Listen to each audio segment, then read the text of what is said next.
Hello and welcome everyone to our next webinar on opportunities with franchisable service providers. It's my pleasure to be the moderator of this webinar. My name is Dani Peleva and I'm the founder and CEO of FranchiseFame. Today we have a very interesting speaker who's very engaging and highly experienced in the service sector. So stay tuned to hear more from Valeri, our guest. But before that, I will share a few messages and a few slides that I've prepared today. And I'll tell you a little bit more about myself. So what is the service sector, first of all, in franchising, and how important is it? Well, because when we hear franchising, we associate it with a lot of hotels and restaurants. Indeed, the hospitality sector is very big in franchising, but actually the biggest sector in franchising globally is the service sector. And there are reasons for that, which I suppose we'll hint on a bit later. But a little bit more about myself first. I am the founder and CEO of a company called FranchiseFame. Essentially, the name says it all. We make franchises famous. We are a franchise marketing agency. I am also a best-selling author, and I've got 12 years plus experience in franchise marketing. I first started my career franchisor side, leading the branding and I was the head of marketing for a huge global franchisor. I then became a franchisee myself, so I've seen the two sides of the coin before founding FranchiseFame. So franchising is my forte, but so is marketing. And this is what my book was about and what my presentation today is focused on. My book was published last year in May, almost a year now. And so far it's sold thousands of copies worldwide. It's called FranchiseFame, an insider's marketing guide to incremental growth and soaring success for franchisors. It became an Amazon bestseller within days, and it talks about a model that I've developed from working with franchisors over the years. And I'll share a little bit more about the model today because it's very relevant to the service sector and how we do marketing in the service sector in franchising. If you do want to get your hands on a free ebook, a free copy of the ebook, you can go to getthebook.franchisefame.com and you can download the e-version for free, or you can get yourself the hard copy paperback on Amazon. So who's FranchiseFame and who gives us the authority to speak about marketing? Well, we are a global franchise marketing agency. We've operated in more than 50 countries through our clients, and in more than five continents. So some of our clients count more than 2,600 locations worldwide, but we also work with smaller franchises that are just starting out. We are quite extensive in our marketing approaches, which means that we work with franchisees and franchisors both, and we help them overcome the franchise challenges that they come across through marketing efforts. So anything from franchise recruitment campaigns to marketing the brand to generate more clients locally, we know it all, and we've done it before. We are also an award-winning team, and over the years we've won and we've been nominated for numerous awards, such as the Global Franchise Awards, the European Search Awards, Franchise Marketing Excellence, and so on, just to name a few. So what are the main challenges that everyone in franchising faces? That's predominantly the franchisor, but also franchisees. I've identified three because of working with franchises for so many years. Every individual franchise has their own custom problems, but I see a pattern. Very often I see people in franchising coming with the same issues and the same challenges. They just explain them differently, but it all comes down to three main points. First is their franchise being invisible, or people not knowing the brand, not knowing what they do, and that is connected directly to sales challenges. Secondly, working long hours. Both franchisees and franchisors experience that because when you work for yourself, you want to put your whole heart into something to become more successful. So you end up working over the weekends or staying extra hours from your day. So this just becomes a norm and you get stressed out and overworked, but you don't feel that you're making huge progress. I suppose some of you can relate to that. And lastly, lead generation is a big challenge, especially for franchisors, because after they've franchised their business and they thought about, selling territories and expanding, they don't actually have a long queue of people waiting on their door to buy into the franchise model. And that is a challenge. So all these three combine to make the franchisor and often franchisees feeling anxious, feeling uncomfortable, feeling that they're struggling and juggling with too many balls. And also they don't have time to focus on their personal lives.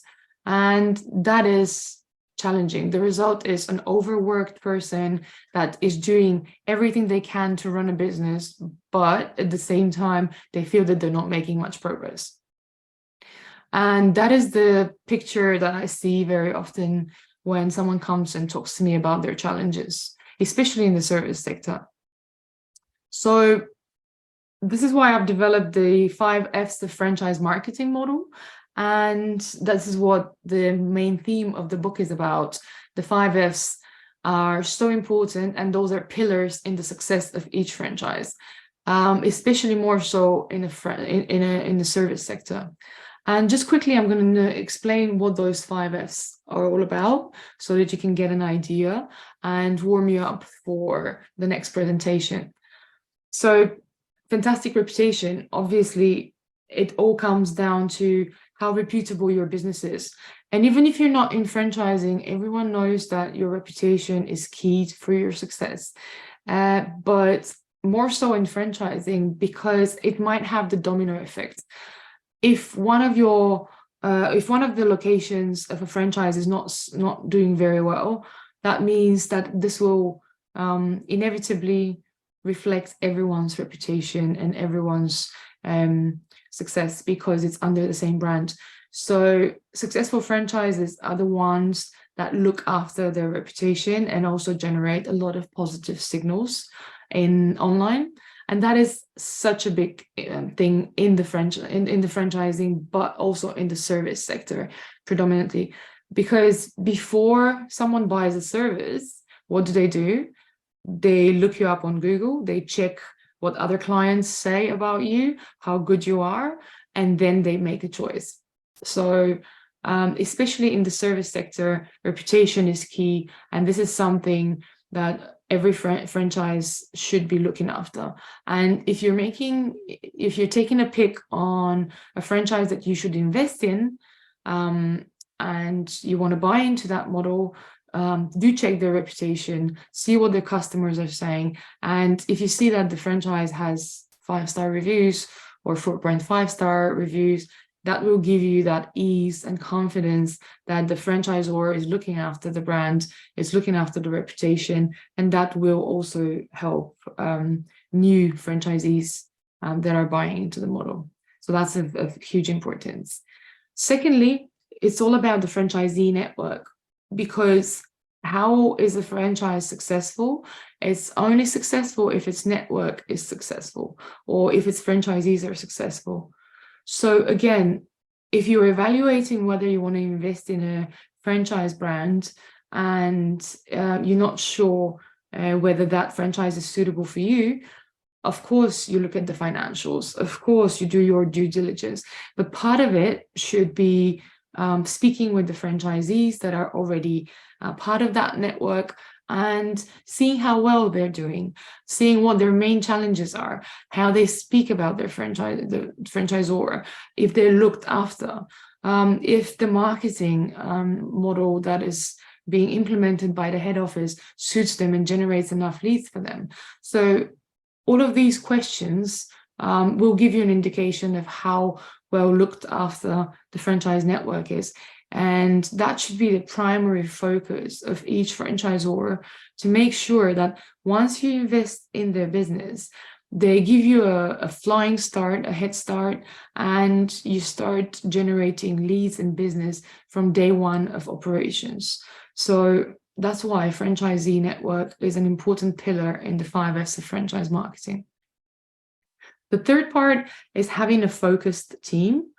And a focused team is important for the success of every brand, and especially in franchising the service brand. This is the commitment of the franchisor to you, the potential franchisees, through their head office. So usually big franchises have a huge head office support team, and they've got operations managers and marketing managers and people you can talk to, field managers, inspectors, and so on.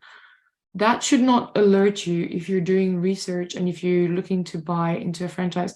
Actually, that speaks positively about a brand, because that means that that brand is investing resources and has a focused team that will help and enable you, the franchisees or the potential franchisees, to be successful. You have constant help and a one point of contact where you can ask questions, seek support, and so on. The focus team also serves as a research center for the big franchise, because they look at how competition is doing, they innovate, they make sure that the brand stays competitive and implements novice change into the brand, just to make sure that the business stays competitive in that sector. So having a focused team and a head office team for the franchise is a very good signal, and this will be also a positive and a green flag if you're looking and researching into a franchise that you want to buy into. Obviously, full funnel, and the number 4 in the model, is of very high importance to both franchisors and franchisees.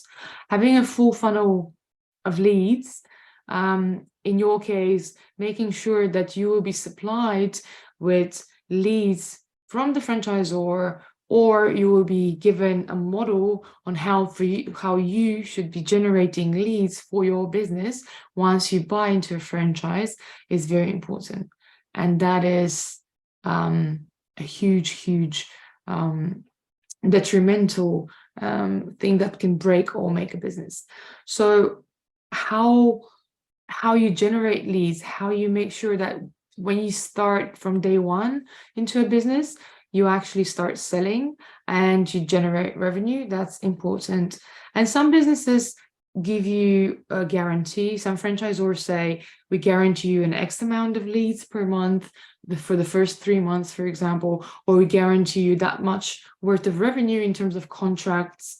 Especially in the service sector, these are the contracts that you will give you with businesses and so on. So if you hear anything like that from a franchisor, this should put your mind at ease, and that should give you an indication that the franchisor is actually working actively towards the success of their network and their franchisees. Because, as I said again earlier, a franchise is only successful if its network is successful. And the weakest link of a franchisor, the weakest franchisee, is also shows how strong that business is. So in essence, if you have a full funnel model, or if you are provided with leads, that should put your mind at ease that actually you have a flying start with that business. And lastly, finding the right fit. And that applies for franchisees and franchisors both. On the one hand, franchisors are looking for the right fit of a franchisee, and yourself, for example, people who are looking to buy a franchise. And if a franchisor is actually asking you a lot of questions, and if you feel like you're going through a very extensive interview, they're making you jump through a lot of hoops and provide a lot of documents and write a business plan and so on, that should not put you off. Actually, it should be exactly the opposite. You should feel confident that that franchisor is not there just to sell the franchise and earn some quick cash from expanding their network, but they really want to make sure that you are the right fit for them too, so that you are successful. So if anything, if you're going through an extensive lead qualification process, if you're being asked a lot of questions, if you're being run through a lot of checks, you need to provide documents and certifications, this is actually a good thing. That means that the franchise actually cares for who they're hiring or who they're going to partner up with to make sure that they stay successful. And that is also a huge green flag. On the other hand, if you are an existing franchisee, finding the right fit of clients is also very important for you. For you to stay successful and very, very, very competitive in your business, you need to make sure that you target the right people and you know that who your customer is and that not everyone is going to be your ideal customer. For you to focus only your marketing attention and sales on the right fits for your business, because there will be clients that come and want to sample your service as a one-off. There will be clients that are going to be price sensitive and they're going to be bargaining and trying to lower your price so that they buy from you. But knowing who your ideal customer is and finding that right customer for your business is very important, because also your marketing budget will be limited. So you don't want to be spending all your marketing budget to nearly anyone and just hoping to catch a good client. You should be very targeted with your marketing campaigns. So finding the right fit for you as a franchisee, if you are an existing franchisee, or if you're going to be buying into a model and will become one, is also important. Knowing who your ideal customer is, knowing the buyer persona, and making sure that you focus when you're researching and investing in sales and marketing, just targeting that niche specifically so that you can be successful. And that is the model in a nutshell. Obviously, the book talks a lot more about each and every pillar of that, and it gives you tips on how to implement that in your own franchise, along with downloadable resources you can download from our website. So if you are interested, as I said, you can grab your free copy on getthebook.franchisefame.com, or the paper copy if you prefer to read from hardback. You can buy that on Amazon. But without further ado, I would like to present our guest and speaker today, who will be presenting a model in the franchise sector, but in the service sector as well. He is a dear friend of mine as well, and I've known him for a few years now. This is Valeri Kozarev, and he has more than 8 years of experience in sales in various sectors. His professional path includes a number of companies worldwide, and for the last 3 years, he has been leading the sales team of Fantastic Services, the fastest growing franchise network in the UK.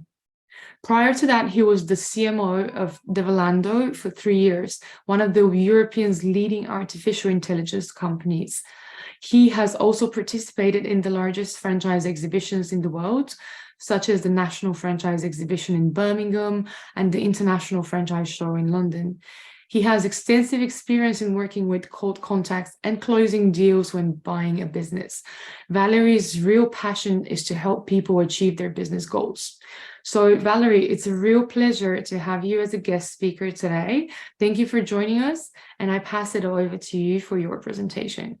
Thank you very much, Dani. I can't. Wow, what a welcome. I feel thrilled, honestly, to be here. It feels amazing to be again presenting on today, and I will very quickly share my presentation right now. You should be able to see it already. So, Fantastic Services, a home services franchise company based on several continents. We provide various different home and office services, such as cleaning and maintenance. And today I'm going to be sharing value on the different industries compared to home services, compared to the different industries, how they compare in terms of revenues, in terms of recession proof, in terms of working hours, locations, and so on and so forth. And I'm going to give a very high overview of our business model and how we operate with our business partners and our clients. Great, perfect. Okay, so today's agenda, we're going to go through our mission as a company. I'm going to explain the business model of Fantastic Services, and I'm going to give some real stories of success from our partners. Great. So real quickly, I'm going to jump through a very quick explanation on where we started off and where we kicked off as a company. Fantastic Services was born back in 2009. And actually, we weren't called Fantastic Services back then. We were just Fantastic Cleaners, because that's the actual service that we started with. But then in 2011, our customers were super excited and super happy with our performance and our services and the way how we serve them. And they were just saying, hey guys, we need more just besides just cleaning. We need also handyman. We need also plumbing. We need removals. We need all over, we need to take care of them chores all over the house, or the office. And we need more of you. You're doing great so far, but when are you going to expand the portfolio? So the owners took the, logical step of expanding our portfolio in 2011. And in 2015 is another major milestone for the company, because we invested more than 20 million pounds in a state-of-the-art CRM system, including multiple mobile applications and installing an artificial intelligence on the core of the system. And pretty much it's a very, very massive and it saves about 90% of the operations hassle that a such company has. And it's been amazing. It's been working tremendously, and it's applied pretty much all over the world where Fantastic Services currently operates. So yeah, 2019 we got recognized as one of the biggest franchisors in the UK, and in 2023 we have more than 25 areas developed in the UK alone. And I pride myself that I helped more than 20 people to actually open and start an area development franchise with Fantastic Services. Great. So like I said, we're a global company. We're not just in the UK. We're also in Ireland, Hungary, Bulgaria, Australia, and we have small operations in the US as well. We're on the lookout for the right partners in the Middle Eastern market. We understand that it's a very big market for that type of services. So we're looking for the right person to partner with us and take Fantastic Services in the Middle Eastern market. Great. Now, what's our mission? Why do we exist in the first place? And the company was founded because we wanted to provide customers from around the world a superior experience when booking a home service, regardless of what it's going to be. If it's going to be plumbing, cleaning, handyman removals, waste removals, and so on and so forth. And we pride ourselves that we made all that possible by developing a state-of-the-art software system and 2 mobile applications for both our clients and franchise partners. And it's been great. It's been amazing. It's been working very well for us. We won multiple awards, amazingly happy customers from that fact. And yeah, moving forward. So what I took the liberty to extract and do a bit of a research actually, and present to you what are the differences in terms of workday, startup costs, initial construction costs, inventory, territory, recession, resistance, revenue, and income potential between the home industry, food services industry franchises, gyms or spa franchises, and retail franchises, right? We're right now comparing different industries, and let's see how it goes. In terms of the home industry, and the work days are typically during the weeks and the weekdays, during the weekdays, not the weeks. But it's completely, again, totally flexible. Most of our franchises are working 5 or 6 or even 7 days a week. It's completely up to them. They can close or open their schedule and, continue receiving work from clients. So I think that's, really beautiful when you can afford to be that flexible. Unfortunately, with the food and the gyms and the retail industries, that's not the case. Many times, the standard in terms of work days is you have a set time, set operating time from 8 o'clock until 6 o'clock, or from 8 o'clock until 5. It kind of varies between the locations and industries. But in many cases, nights and weekends are also a must in that type of industries. Let's take a look at the startup cost this time. The home and office the home industry is typical a lower startup cost at the very beginning, because you don't have initial construction costs. You don't need to buy a bunch of inventory. You don't need to prepay for a rented location for several years, and so on and so forth, which is why the startup costs for the home industry is such low compared to the rest of the industries. And yeah, I mentioned initial construction costs again. Most of the time, you're just mobile. You don't need an office. You don't need a physical location when you're operating in that type of industry. You need to be mobile. You need to go out there and meet people from on site, rather than they coming to you. Rather than the food industry, high to very high, extremely high construction costs initially. Gyms or spa, again, the same thing. In the retail industries, pretty much the same thing. Let's take a look at the case in terms of inventory. We have very low inventory, and the most important thing is it's not perishable. What does that mean? It means that you have a long, extensive amount of time before it actually, it perishes out. Rather than with the food industries, you have high inventory and it's very easily perishable. Well, it's food, actually, it's food. How long can, the food can be staying in the fridge? Gyms and spa franchises, it's again, very high inventory, especially with the gyms, obviously, and very costly equipment repair there we have with the spa as well. Retail, high, we have very high inventory, and we have constant turnover. Great. In terms of territory, what are the differences between the 4 industries? Number one, the home industry's territory is large. Typically, the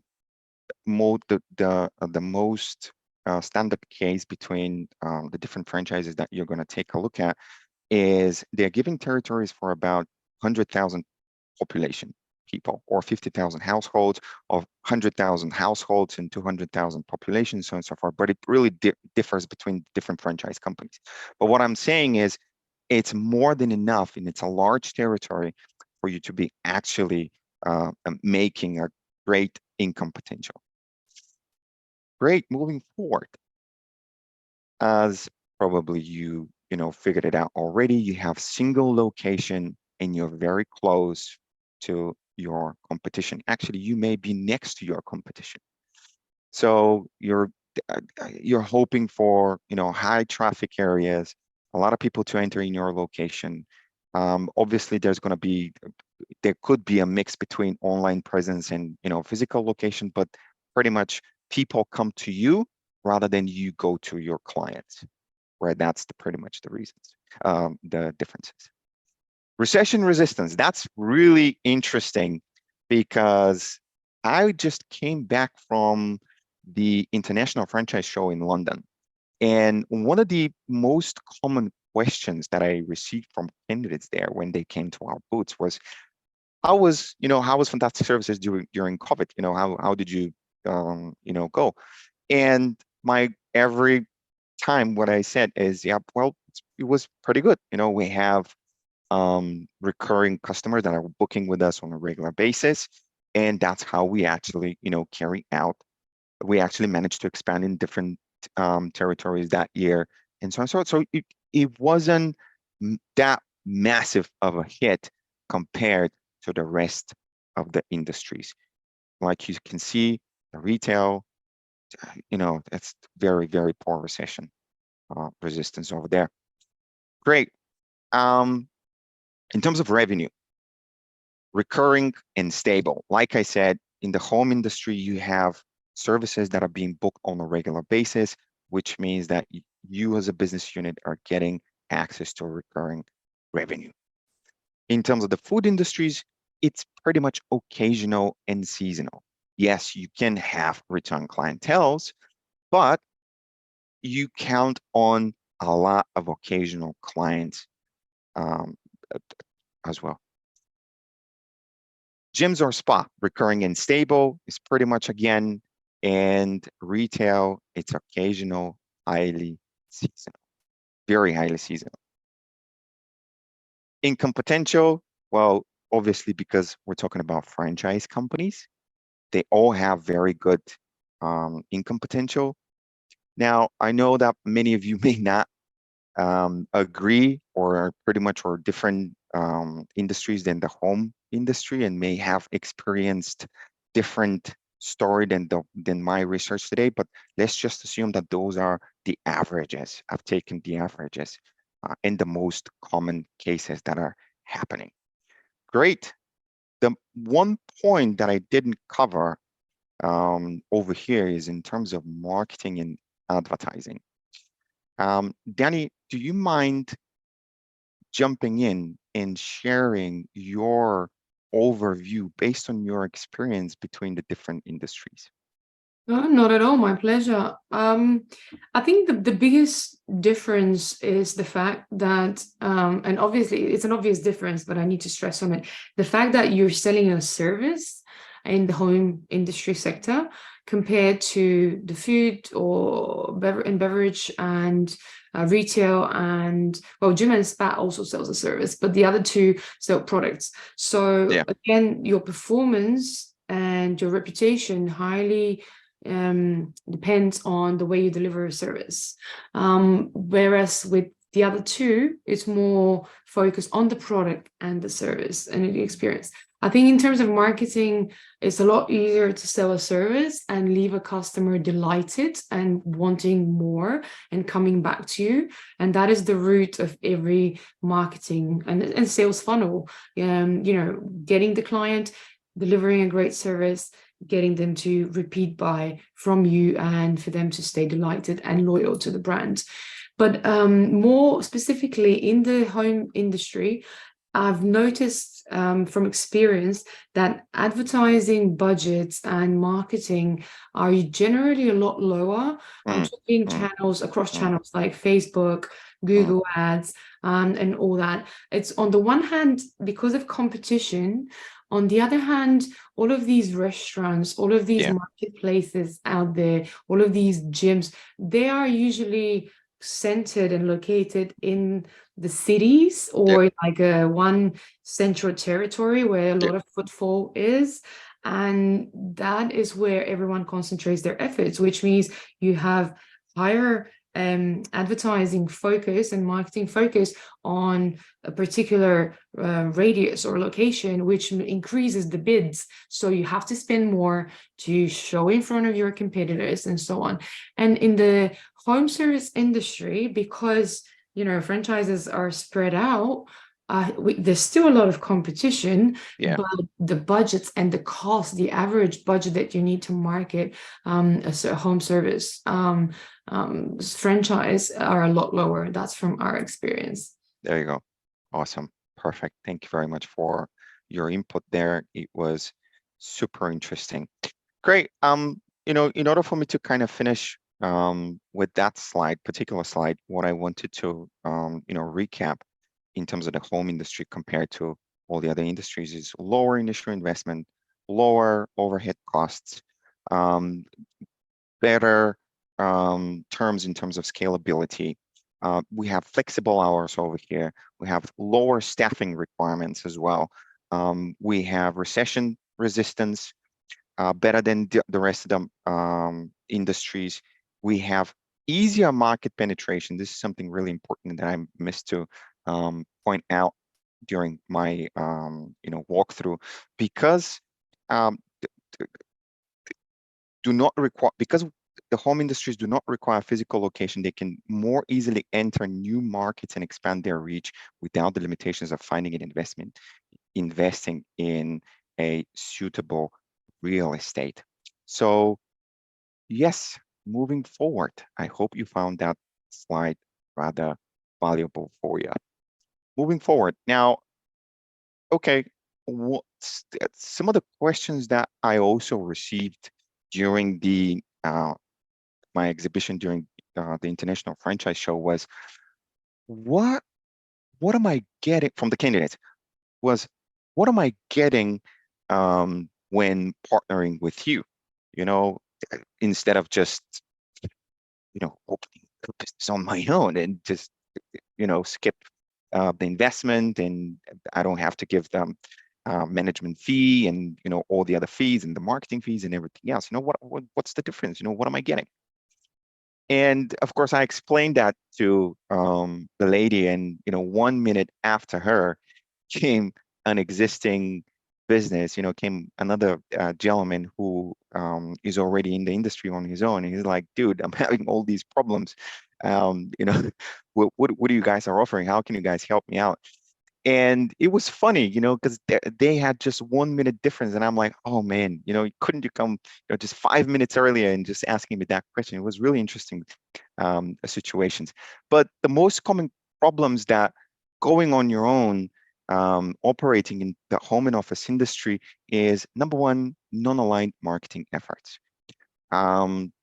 These people may be really good gardeners or really good handymen or plumbers or landscapers, or extremely good at property inventory or property photography, or they can be very good at what they do as a tradesperson, right? But they're not very well commercially oriented. They don't know how to get clients. They don't know how to present themselves in such a way that it will make it attractive for the clients to actually go ahead and book with them, right? And a lot of existing businesses are coming to us just saying, we don't have any work. We can't find, any work. And, we're looking, your vans are everywhere in the city. And, we just wanted to see what's going on. How can you guys help us out? Number two is no reputation. Customers don't know you. They don't know you. If they don't know you, they don't know. Why would they buy from you if they don't know you? Dani mentioned something during her presentation, that a lot of the times customers are going online and they go to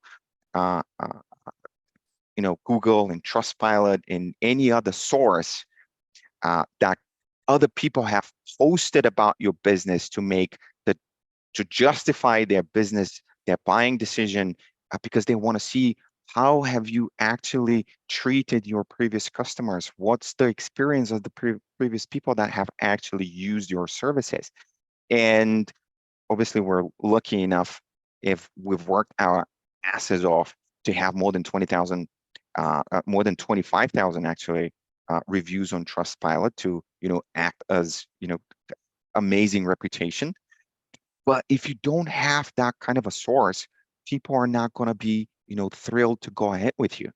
And a lot of the times, that gentleman, the existing cleaning business that came to me, was like, I don't have the reputation. I can't win corporate clients because they don't trust me.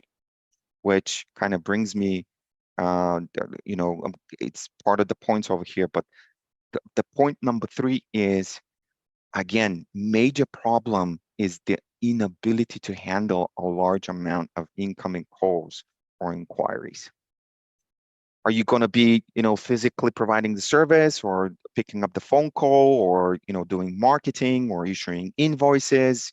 There's a lot of operations when being in the home and office industry on your own without actually knowing what you're doing. So Number 4, inability to structure a corporate offer and how to handle corporate clients.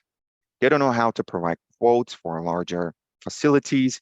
They don't have the experience of providing services for larger facilities. And they just don't know how to structure the offer. They have no idea, and they're inexperienced even how to look for corporate clients and how to chase them and how to generate them in the first place. Number 5, no automated processes in terms of service delivery. Sorry for the typo over there. In terms of service delivery, in terms of business execution. Now, I can't tell you how many times I've seen existing businesses struggling, really struggling in terms of booking management, in terms of scheduling, in terms of invoicing, in terms of emailing, automatic emailing, and so on and so forth. And pretty much, if you don't have the right tool to run such a business, your maximum capacity to manage talent is 20 people. That's it. You've maxed out without a solution. You're not able to scale without the proper technological infrastructure in place. Max out at 20 people. And I mean, if that's something that you're gonna, okay to settle with, being a small carpet cleaning company or being a small service provision company with just 20 employees, that's probably fine, but none of them were. That's why they come to me, and they came to Fantastic Service because they were looking for salvation. They were looking for a better way of operating. Obviously, there are many, many more problems when going on your own in the home and office industry. And one thing that I'm super surprised, and I can't really figure it out. If you want to be a doctor, you gotta study for 5 to 10 years. If you want to be a lawyer, again, 5 to 10 years. But if you want to be an entrepreneur, a lot of people are kind of they underestimate the effort that being an entrepreneur is the hardest job in the world, and they without any preparation, they just think I'm really ready to go ahead with, and they just fell flat down on their faces. They just underestimate so many points. Unfortunately, they meet with them and they find out solutions on the go, or they never find out the solutions and they just go bankrupt. All right, moving forward. Now, here is our success formula and our business model of how do we actually produce return clients, right? So I know that this sounds like a funnel. It looks like a funnel, and it is actually a funnel. From top of the funnel, Dani also mentioned that it's really extremely important, the reputation of a company, when customers are making justification for a buying decision. I also completely and fully support that. And the next thing that a service delivery company has to have in place, that's a proper marketing and advertisement strategy. Fantastic Services is using both online and offline activities, online being in the face of online presence, such as search engine optimization, pay-per-click campaigns, social media, and every other online source available, such as business directories and so on and so forth, and as well the conventional offline marketing activities, such as leaflet distribution, local newspapers, local magazines, and everything that's online, including networking. Now, because we're a franchise company, we do 2 types of marketing. Number 1, consumer marketing, and number 2, franchise marketing. Next thing that we have to have in place is a stable sales and customer care machine. Once we grab the attention of the customers, once we grab the attention, it's a great website, great marketing advertisement. We need to have the proper sales tools. And by sales tools, I mean the proper trained people to respond over the phone, and really intuitive online booking form or the mobile application. And that's the 3 ways how customers actually buy services from us. And fun fact is our conversion rates based on the incoming inquiries is pretty much every second customer, every second prospect that actually inquires about our services ends up being a paying customer. He ends up on our schedule, every second person, which is amazing. Another interesting fact for Fantastic Services is that 50% of the incoming inquiries are coming online, and the other 50% is, people just wanting to hear someone responding over the phone, which again, it's mind blowing. All right, moving forward, what is the next step in order for us to have return clientele? Now, I know many of you are going to say, well, obviously the quality or the good service. Well, one step before that, Fantastic Services have, incorporated a loyalty program. The loyalty program is our Fantastic membership, which gives access to discounted prices and better slots to our customers for an annual subscription. Right? And lastly, but not least, yes, absolutely, there is a must for the quality service that the customer has inquired for in the first place when looking for, regardless of cleaning or gardening or plumbing or handyman and so on and so forth. And yes, this is the straightforward, simple recipe for producing return clients. What are our business models? Number one, area development franchise, which is bring Fantastic Services brand to your city or area and become part of one of the fastest growing franchises in the UK, also I would say in Australia as well, and in Europe. And obviously we have the working franchisees. Those are our professional carpet cleaners, professional gardeners, professional plumbers, professional pest controllers, and so on and so forth. And their responsibility is to focus on doing what they are good at, being the professional that they're good at, and we take care of the marketing, sales, and customer service side of their franchise business. Now, the role of the area development franchise is a little bit more complicated because you're in charge of an entire area. You represent Fantastic Services there, and we pretty much transfer you the franchising activities in that territory. So your role would be to create, train, and manage your teams of working franchisees there to meet the demand. Second point is create and meet the services demand in your area with our help. Obviously, we need to kind of pass down all our business execution knowledge and experience for the past 14 years. And it's up to you to apply it and practice it in your territory. And number three is know and use our proven system to grow your business. Great. Moving forward to some success story. This is a couple, very lovely couple, Julian and Lucy Fernando. They're area development franchisees and partners in Hemel Hempstead and Slough. And they have 13 different teams in 3 territories.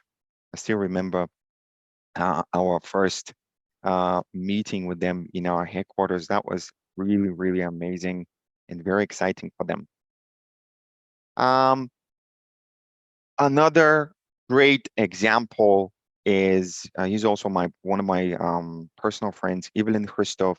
He has 11 teams working in London for locksmith. He holds the rights for the entire London area for the locksmith services. He also have other teams such as regular cleaning, and then he also have removals as well. But the most important thing is he's been with us for the past 7 years already. Extremely happy, extremely successful partner. And yeah, our largest partner so far, Vanya and Christo, they're based in Oxford and they currently manage on their own, thanks to all our business tools that they take advantage of. They have already 20 teams working and producing income for them for the past 5 years already. So yeah, I mean, I can keep on talking about franchising and that topic because I'm super passionate, super excited about providing value to different audiences, but I rather give the chance for some questions now.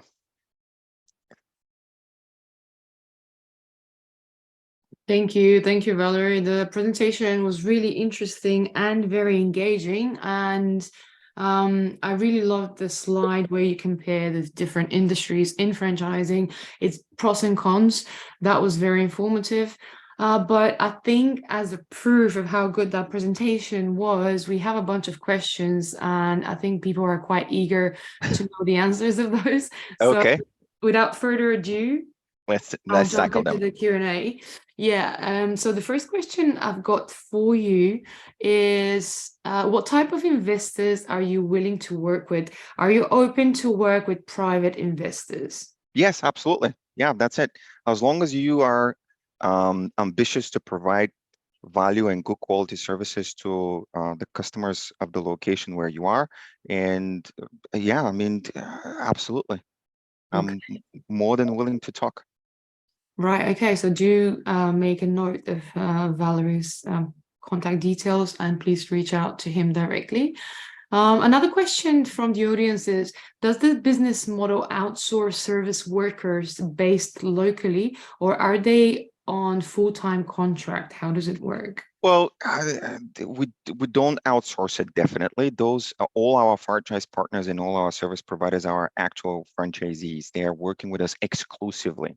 So they're not some subcontractors that are, having a side business and they're just providing services for Fantastic Services on, every now and then. They're full-time vested in being an entrepreneur, being part of the Fantastic Services brand. That's why they actually pay a franchise fee to be part of our established brand and to receive the customers that we generate, if we're talking about the service providers. What about their employees? I think they're asking down to the actual locksmith or the actual cleaner. Do you know if the franchisee employs them or works with them on a temporary contract or anything like that? So, well, it's a mix. It's a mix of both. So it could be also a sponsorship contract just for the summer during the high season of some of the services, such as gardening, for example. In terms of the locksmith, these guys are, again, franchisees of the partner that we have, and they're working with him full time. So they are incorporated, though, right? It's a contract between company to company rather than company to employee or company to, Okay. I hope I managed to address that. No, I think it's quite clear. But again, if you do want to ask about more questions, you can reach out on his email. I've got another great question here for you. How long does it generally take to open one new branch location? How long does it generally take? Depending on, are we talking about in the UK or are we talking about around the world? Well, I think the person hasn't specified. So let's talk about first if you're opening in the UK as a franchisee, and then if someone wanted to open in the UAE or Middle East, how long would that take? Great. So typically, on opening a location in the UK, it takes between 2 weeks to 3 months. If we're talking about an international location, if everything is set up and we agree on a lot of the points and we come up to a point where we shake our hands, then it's going to take us to establish you as a business unit from 3 to 6 months time. Okay, and that's still a lot lower than any other industry in terms of where you have to get real estate and invest into a premise. So again, it really depends on the legislations there and how fast the lawyers over there are working and so on and so forth. So, but pretty much 3 to 6 times should be enough for a lounge. Okay, great, thank you. What are some things that Fantastic Services does differently from other home service brands offering the same services? Well, I can talk until tomorrow actually about that question. One of the things that I truly believe we're best at, that's customer service over the phone. I can't think of another company that has better customer service skills over the phone, because I'm coming from that department as well. I used to pick up the phone for customers in Australia, in the UK, in the US, and I've undergone 3 months of training. The Fantastic Services is investing in all of the people that are answering the phone. For the first 3 months, they are just learning customer service skills. That's it, nothing else.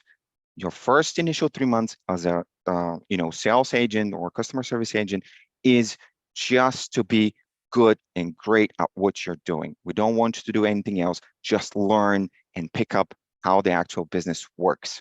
And yeah, I don't know any other company to actually do that on the rest of the franchise companies. The other thing is the technology, artificial intelligence on its core. I don't know another company that has we also incorporated ChatGPT already. Again, I don't know any other company that has incorporated ChatGPT so far. So it's many aspects in terms of support as well. A great support system, marketing. I don't know any other company that has that many reviews on Trustpilot. I don't. Even companies that are established in more countries than us, in 80 countries or in 50 countries, doesn't really matter. They still don't have that many customer reviews. So I hope that that's enough of No, subject that was a great to the answer. I thank think you. I would add to it, because I know the model as well. I think it's quite unique, the fact that you guys generate business for your own franchisees Sure. and marketing, because with most franchises, you buy the pack, you're told how to do it yourself, and then you're set free to run the business and generate leads in business. I know it kind of sounded like I'm boasting about it, but I felt really good. No, it's great. It's great to see your passion and dedication, and Oh yeah. how passionate you are about the business. I've got another question, and I'm conscious of running out of time, so Sure. you narrow it down. So what are the common challenges when managing a service franchise brand like Fantastic Services? Well, one of the things is you from a franchise perspective or from service provider perspective? I guess the audience is looking to invest, so maybe from a franchisee perspective, like. Okay, cool. Well, one of the things is, well, you also mentioned it in your presentations, and one of the things that being a franchisor in the franchise in that type of space is you gotta kiss a lot of frogs before you find your prince, and by that I mean you gotta talk to a bunch of people before you find an actual suitable franchise partner, and that's why you also mentioned that we engage in multiple different questions and multiple interviews, because we want to actually see whether or not you're going to be, an able franchisee who's capable to carry out the duties of responsibilities that are involved in being a franchise partner with Fantastic Services. So, I mean, that's pretty much a challenge, talking to so many people and finding out, a good fit, which, I think it's a challenge for every franchise company. Yeah, and it's so So, important. And to wrap up with one last question from me personally, I think okay. that's something that interests everyone, and it's detrimental for a brand. It can guarantee a good start. Once you commit to buying a franchise from you or a whole area, what type of level of training and support does a franchisee get? So, well, that's really a great question. Now, at the beginning, there's going to be 2 weeks of complete immersion in different workshops, in simulations, in simulation interviews, because we want our partners to be fully capable and confident and comfortable in running a home and office industry. So, pretty much, we're going to teach you how to run a home and office industry business for the rest of your life. This is what we want. This is what that's going to be the end result after you pass our training, if I got to sum it up. Okay, great. Yeah, that is very important for Everything from finance, from recruitment, from marketing, from sales, from conflict resolution, from customer care resolutions. And I mean, we give you the recipe. You know, whatever you saw in that funnel, there are so many business tools to actually support you in that. So everything's going to be at your disposal, and also, you know, the knowledge to use it. A 360 holistic approach. Exactly. All right. Well, Valeri, it's been a real pleasure as always to speak with you and to see your presentation. It's your passion is always, it's catching on me as well, and I get excited. So you pass on a lot of knowledge about the industry, but also a lot of drive and passion and determination, which is admirable. Thank you very much for today. And thank you as well. Looking forward to your signed copy of the book. Yeah, I'll definitely make sure to give you one next time I see you. Thank you guys for joining this webinar. I know we lost a few more minutes because those were never lost, but we came over time. But the presentation was so interesting, so it was well worth it. Please mark in your own calendars and pin the next date, which is the 9th of May, when we will be talking about opportunities with wellness franchises. So stay tuned. Thank you for joining. It's been a real pleasure, and take care.